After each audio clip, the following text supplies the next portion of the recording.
Keep watching The Politics every Friday, 12 p.m. Eastern Time on New York Parrot TV, the voice for humanity. Welcome to today's edition of Talking Politics.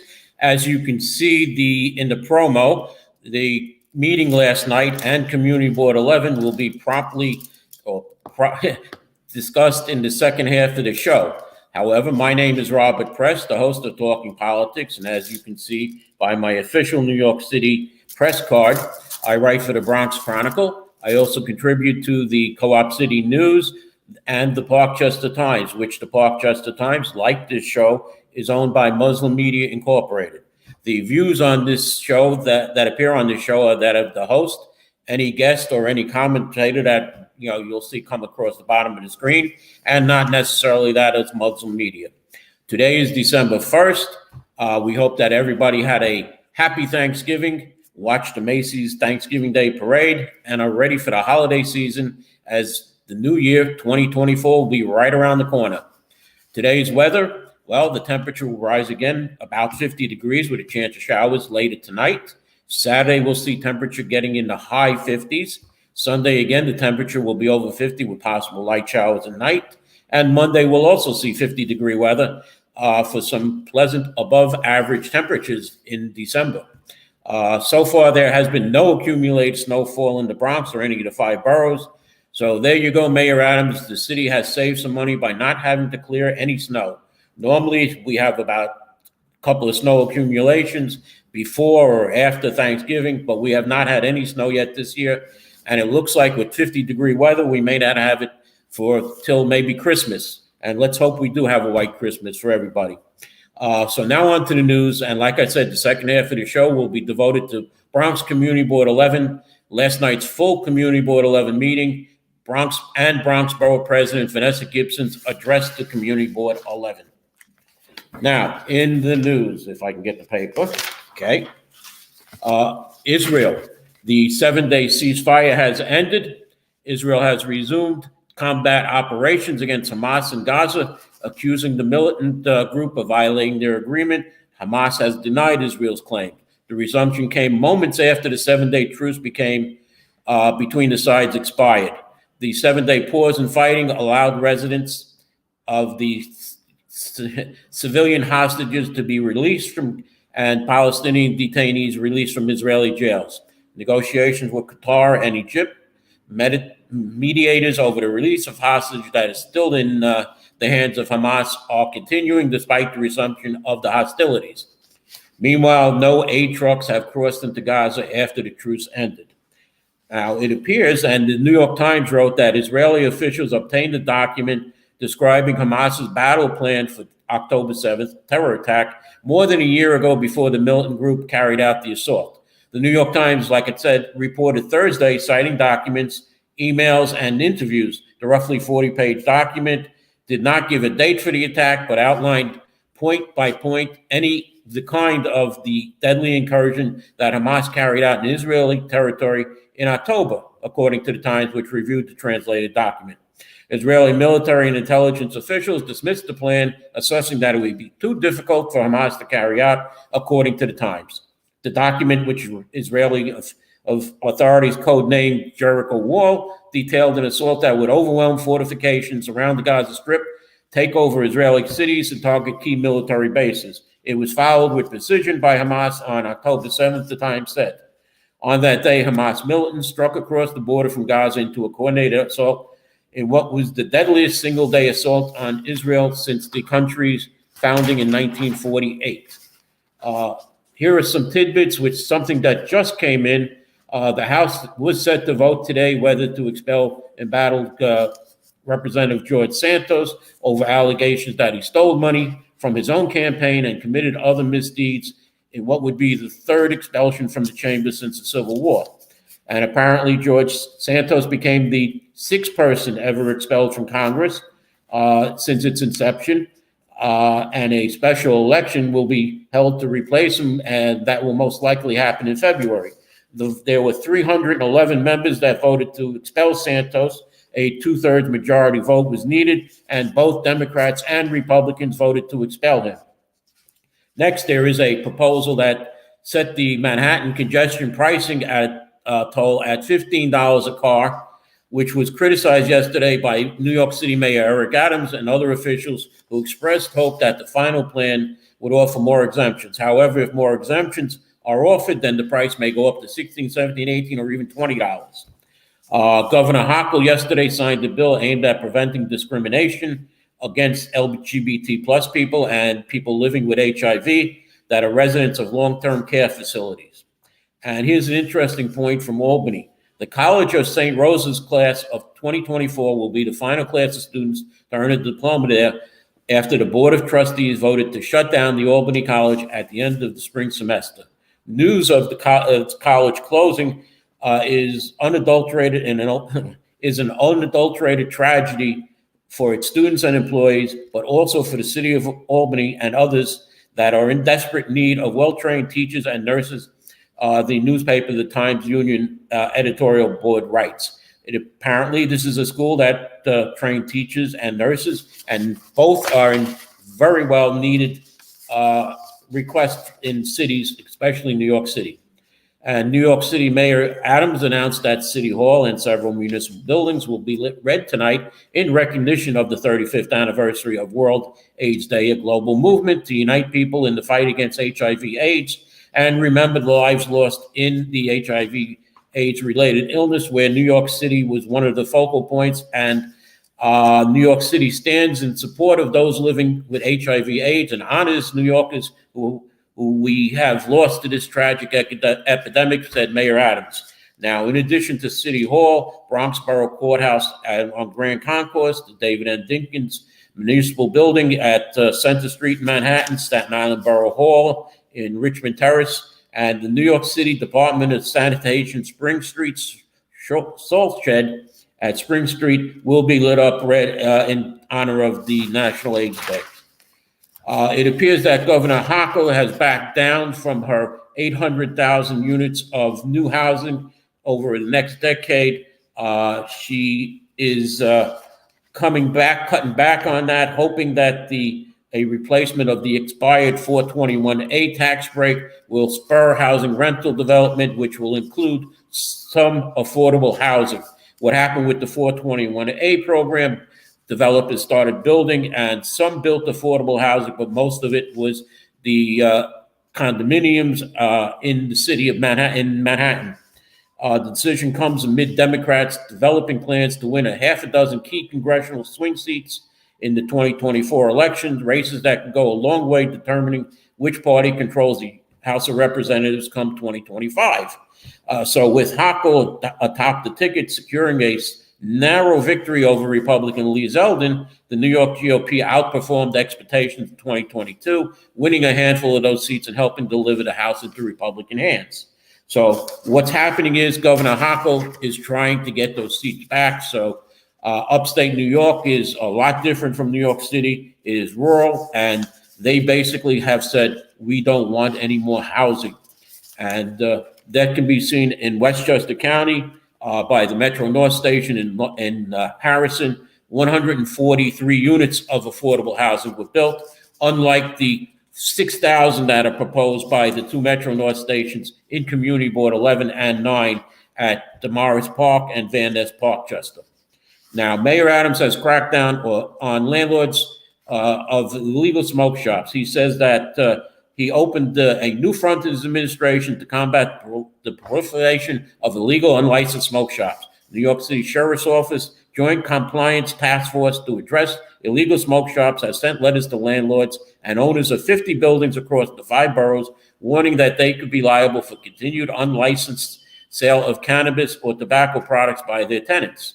At least at these 50 locations alone, the task force has already imposed more than $7 million in penalties, including an estimated $3.9 million in illegal products seized and nearly another $3.2 million in civil penalties issued. The administration is cracking down on the proliferation of smoke shops illegally selling tobacco, vaping, cannabis products across the city, said Deputy Mayor for Public Safety Philip Banks. While there is no solution to the end of the illegal smoke shops, landlord letter is one more tool that provides an opportunity for correction. New York City Sheriff Anthony Miranda. Landlords are informed of their obligations and their potential liabilities, as well as how to take corrective action to support them.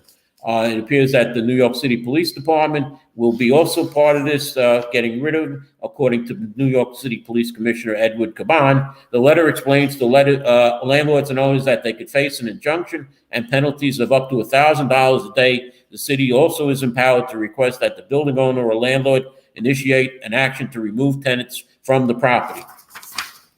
As far as budget cuts, New York City expansion of universal pre-K and some trash pickups and library services have been slashed as part of the Mayor Adams' extremely painful cuts in the new announced budget modification that looks to trim city spending. Each agency will see 5% reduction this month, the mayor's budget officials say, and the city faces slower tax revenue growth. There will be further cuts in January of 2024 when a January 2024 modification comes. Adams has warned residents of months of worsening budget cuts, but did not speak directly about the latest changes. Of the cuts, the mayor has said it's going to hurt. It's going to hurt a lot. The modified budget reflects the increased costs and spending since last winter's projections, which caused a $7 billion deficit, forcing more cuts. Layoffs of city employees are not on the table, budget officials said, and Adams said in his statement there will be minimal disruption to services. However, the city council will now go over these budget cuts and try and put back some of them. They will try and find money. One council member has suggested using the rainy day program that the city saves up money. But that is being said no to by the mayor, and we'll see how the council brings back some of these cuts that the mayor has, or if they can't. On another note, one of Eric Adams' press secretaries registered as a foreign agent for a trade group with close ties to the regime of Turkish President Recep Tayyip Erdogan in January of 2021 while working as an associate for Mercury Public Affairs. Maris Cockfield filed with the U.S. Department of Justice to do public relations on behalf of the Turkish U.S. Business Council, trade organization whose chairman has worked closely with the country's authoritarian leader and whose parent organization operates under the oversight of the Turkish Ministry of Trade. The mayor is tied to this government of Turkey, broke into public view earlier this month after the FBI invaded the home of Brianna Suggs, his chief fundraiser in 2021 as part of a federal probe to whether the 2021 campaign conspired with the Turkish government to funnel illegal donations to the campaign. In addition to being paid by the Adams campaign, Suggs' company was paid about $100,000 by a political action committee striving for a better New York, run by Cockfield's father, Reverend Al Cockfield II. The newspaper, The City, previously reported that the Adams campaign accepted donations from the offices of a foundation incorporated by the Turkish minister's son and employees from a Turkish-American construction firm. Neither Adams or Cockfield has been accused of any crimes as part of its federal investigation. And I might say that neither Mayor Adams or Brianna Suggs have been named in any federal indictment yet. The Adams administration launched an aggressive, this right before I go to the break, this will probably be the last two items. The New York City mayor is accelerating improvements and slow turns at intersections that pose a safety challenge in New York City. Crashes at intersections typically comprise 50% of fatalities, 70% of all injuries in a year. For pedestrians, the dangers are more prominent, 55% of pedestrian fatalities and 79% of pedestrian traffic injuries occur at intersections. However, we see many people crossing in the middle of the street. I think the mayor should come back with the old campaign, cross at the green, not in between. They want to also add traffic violence to the CompStat figures. They have 7 figures that are brought up by the police department. They want to make an 8th, which will include traffic violence.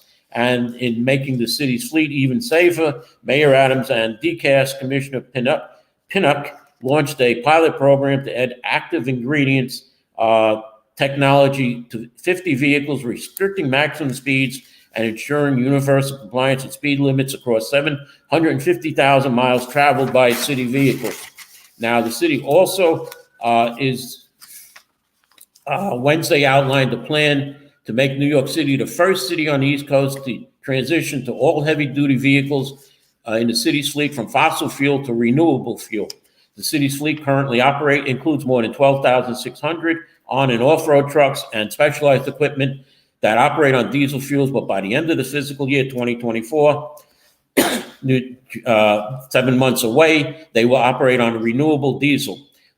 For instance, there was a flight the other day that came from across the pond that used renewable diesel, which means that it could be that those that use grease that the local diner or restaurant has may be turned into fuel for your trucks. And with that, I am going to go to our commercial right now. So take it away, Mr. Producer.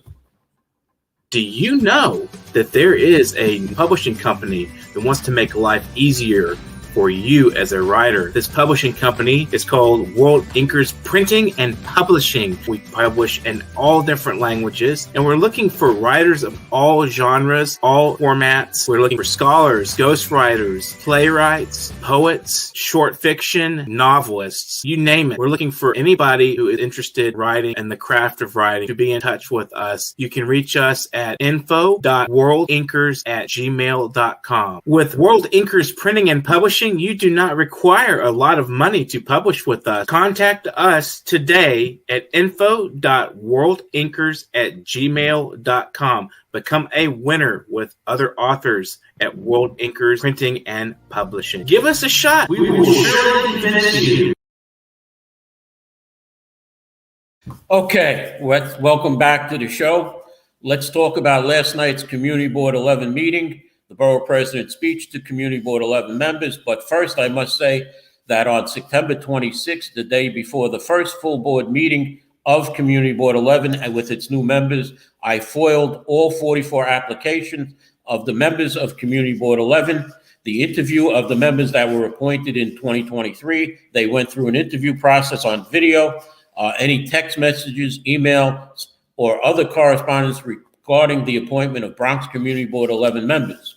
I got stalled with an email saying that my request was too long, that I should be more specific, to which I replied that that is what I requested, and I am not going to reduce the size of my foil.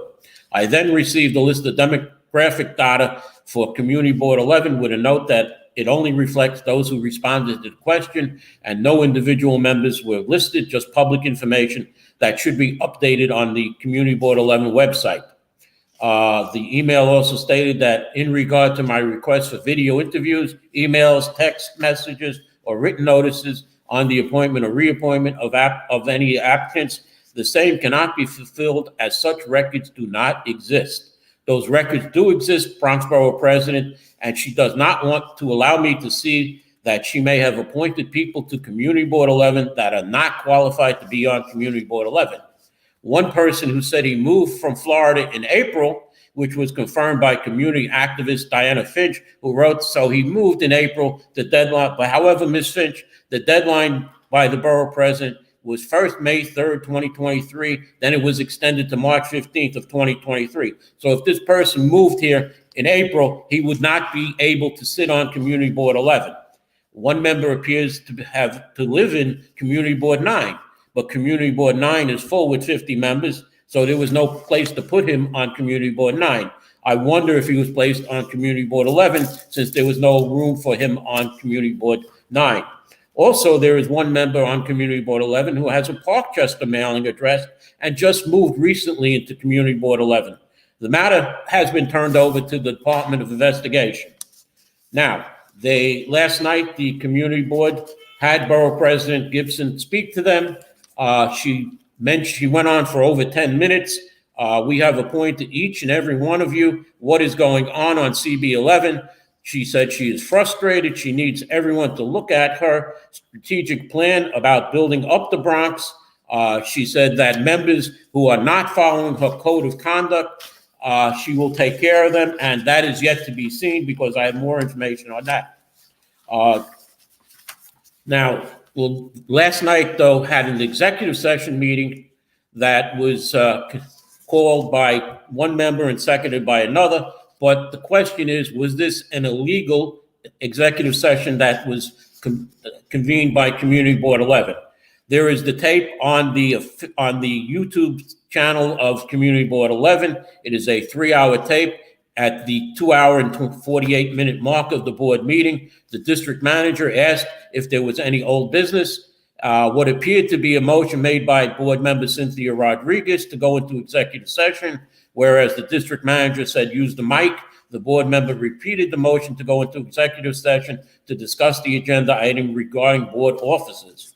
The DM then asked for the record, what about board offices? The board member said the motion of board office. The DM said motion made by Cynthia Rodriguez, seconded by Miguel Dyer. Then he said discussion. Okay, no discussion. Bernadette, you want to? Oh, well, Cynthia, you made the motion. Cynthia, do you want to go call for a vote? Any abstentions, objections? Cynthia said that doesn't fall under the word could not be heard. It was an inaudible word. Are we going to take a vote? The chair said we have to take a vote, and a roll call vote was taken. A few minutes later, the DM said the motion passed, not giving any numbers of how many people voted for or against it. And the DM, a few minutes later, the DM was also heard calling one board member who appeared to be leaving to stop. And the video of the meeting after the 3-hour, 1 minute and 30-second mark ends with CB11 going into executive session, but without the board coming out of executive session to adjourn the meeting. Now, there is another video by Ms. Grace Lovick that shows the ending of the meeting where the community board members are just walking out as the public is let back in. No reason for what happened, no solution. It should be noted that community board members have come before the executive committee and full board for dismissal many times before. There was no executive session called.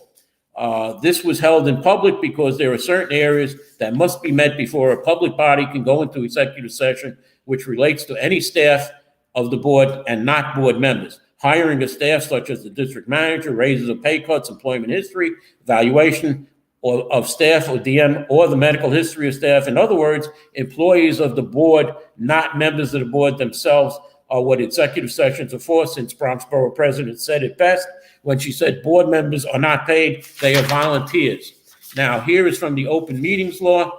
It is Article 7, Section 103, open meetings and executive sessions. Every meeting of the public body shall be open to the general public, except that an executive session of such body may be called and business transacted thereat in accordance with Section 105 of this article. Section 105, conduct of executive session. Upon a majority vote of its total membership taken at an open meeting pursuant to a motion identifying the general area or areas of subjects to be considered, a public body may conduct an executive session for the below enumerated purposes only, provided, however, that no action by formal vote shall be taken to appropriate public monies. Now, here are the listed reasons that they can go into executive session. A, matters which will imperil the public safety if disclosed. That was not done. B, any matters which may disclose the identity of a law enforcement agent or officer. There were none. C, information relating to current or future investigation or prosecution of criminal offense which would imperil effective law enforcement if disclosed. That was not happening. Discussion regarding proposed, pending, or current litigation. That was not happening. Collection negotiations pursuant to Article 14 of the Civil Service Law. That did not happen. The medical, financial, credit, or employment history of a particular person or corporation or matters leading to the employment or promotion, demotion, discipline, suspension, dismissal, or removal of a particular person or corporation. And community boards will go into executive session when they discuss employment history, employing a new district manager or staff, a particular person of the staff, matters leading to their promotion, demotion, discipline, suspension, dismissal, or removal of either the district manager or staff. And they will do it when they go in for the district manager evaluation. Okay, and then the final note is the preparation, grading, or administration of exams and the proposed acquisition, sale, or lease of real property or proposed acquisition of securities, of sale or exchange of securities held by such public body, but only when publicity would substantially affect the value thereof. They do not hold any securities or values. And attendance at the executive session shall be permitted to any member of the public body and any other persons authorized by the public body, which means the board itself. However, the board can invite other members in, which this board had the district manager and the liaison, the community liaison of the board in there also. So I'm going to say that this was an illegal executive board. And let me just say that here is my speech to the community board and Borough President Gibson. That last, I don't know if she heard it. I don't know if Borough President Gibson was in attendance while I gave this. So if anybody wants to tell her, this is what I said. Last Thursday, I informed the leadership committee of a statement from Bronx Community Board 11 member Malcolm Gray, which appeared on the Citizens of Bronx Community Board 11 page, a page run by the CB11 Social Media Committee, which I've told is slander concerning my past membership on Community Board 8, which I refuted. This past Monday, I received a message from Mr. Gray saying, if you're willing to be civil for a brief period, I would like to know about the Pelham Parkway Task Force. These examples of harassment of me by Mr. Gray has been turned over to Bronx Borough President Vanessa Gibson because Mr. Gray has violated 3 of the 5 sections of Bronx Community Board members' Code of Conduct, the document of the Bronx Borough President, expectations of appointed community board members. By following this code of conduct, members can ensure that they are representing their community with the highest level of professionalism and integrity. Mr. Gray broke the behavior part. Members shall always conduct themselves in a professional and courteous manner, whether in person, virtually, or via social media. They shall treat their fellow members and members of the public and staff with respect and dignity, avoiding using language or exhibiting behavior that is disrespectful, discriminatory, or harassing. He also was not professional. Members shall represent the interest of their community and the Bronx with the highest level of professionalism. They shall avoid engaging in any activity that could bring their board or Bronx Borough President's office into disrepute. He also broke the non-discrimination and harassment part which says discrimination or harassment by any medium, whether in person or virtually, or social media, will not be tolerated. There is a clause that says members will be removal. Members served by appointment of the Bronx Borough President and may be removed from at any time for cause at the sole discretion of Bronx Borough President. Cause may include, but is not limited to, failure to adhere to these code of conduct. I have requested that Bronx Borough President Gibson remove Community Board 11 Malcolm Gray for his violation of 3 parts of this code of conduct, or I may seek other recourse on Bronx Community Board 11 and the Bronx Borough President's office. Now, she has said in her speech that she will remove board members who violate her code of conduct. And Borough President Gibson, I now want to see if you're going to remove board member Malcolm Gray for violating 3 parts of your code of conduct. There was also, while Borough President Gibson was speaking, one board member who jokingly said that, during a application for a cannabis store, jokingly he said, which was unprofessional, do we get free samples? That is also the person now on Community Board 11 that is referred to the finger, because he gave the middle finger to a community resident, a community activist, during a committee meeting. So we saw when Borough President Gibson was speaking, this board member, basically, if you could read his lips, his wording was, gee, I'm dead. So I believe he might be removed from the board also. So it's board member Gray and board member Dyer, who I believe Borough President Gibson has no choice but to remove both of them. And let me get back to what Mr. Gray said to me. This was on the Citizens of Community Board 11, Bronx Community Board 11 Facebook page, which is administered by the Social Media Committee of Community Board 11 only. Malcolm Gray which is listed as an administrator. But can we cut to the chase here? This dude served on CB8, apparently got removed for doing unethical things on that board, and is demanding he get appointed to other boards. If we're looking at this from the realm of real life, very rarely do you get rehired at a job you got fired from.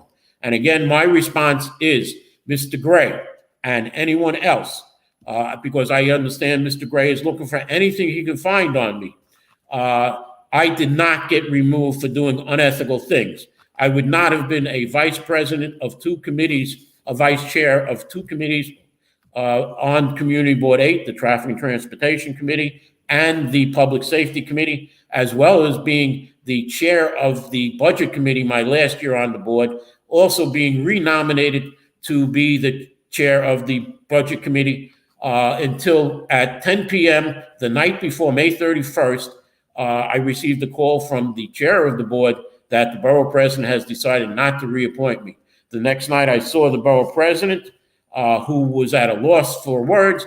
When I said to him, "Hello, Ruben, how are you doing?" His answer was,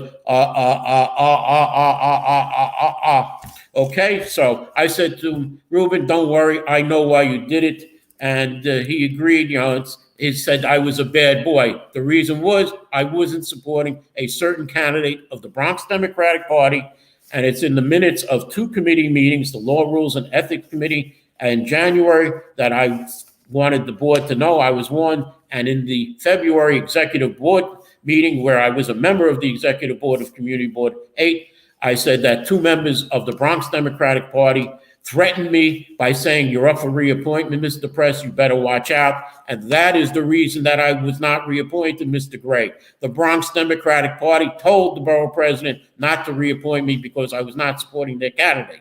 And I did not get fired because anybody who is not reappointed would be fired, according to you. And that does not happen. I hope that you are the first person on Community Board 11 that gets fired by the borough president, Gibson. And unfortunately, Mr. Gray might be the second. Mr. Dyer might be the second person. And Ms. Borough President Gibson, I hope you do take action, because remember one thing, I do have a TV show, and I will be questioning you every week as to why you haven't removed these members. And let me end tonight. Gee, Kevin, I can't help you. Kevin, you want the chair and the vice chair removed. But Kevin, you know what? Kevin Diola lives in Community Board 10. He said he applied for Community Board 10, and he didn't get appointed. He wonders why. Well, Kevin, the borough president didn't appoint a lot of people, some with more experience to you, and to the premise that I'm demanding to get appointed to other boards. Mr. Gray, I followed the same procedure as anyone else who applied to any community board. I was not demanding anything. Maybe I have a little more political influence than other people. However, I did not get appointed to Community Board 11. So there you go, Mr. Gray. And let me end the show there and say thank you for watching. And we will be watching Community Board 11, and I will be reporting on Community Board 11 in each and every show following this today. And thank you, and have a happy weekend. And that's it for the show. Thank you for watching. In a world where the quality of information available to poorer communities is doctored, tainted, and sometimes regressive, where the words fake news have come to mean other people's opinions, it is vital to rely on news platforms with journalists who have feet on the ground and can report the truth. New York Parrot, a New York-based national and global news outlet, is changing the narratives of media operations. We focus on the news that matters, like self-empowerment, entrepreneurship, finances, health, security, politics, and more. We strive to curb violence, racial and economic discrimination, and to promote peace and socio-economic development of multiculturally diverse world. As we give voice to the people, we also give your business a voice and make it heard. Get your product and services off the ground by advertising on our fast-growing platform. With so much of daily visits to New York Parrot, you can't afford to be invisible to prospective clients on the websites they trust the most. Our post reached millions of people across the New York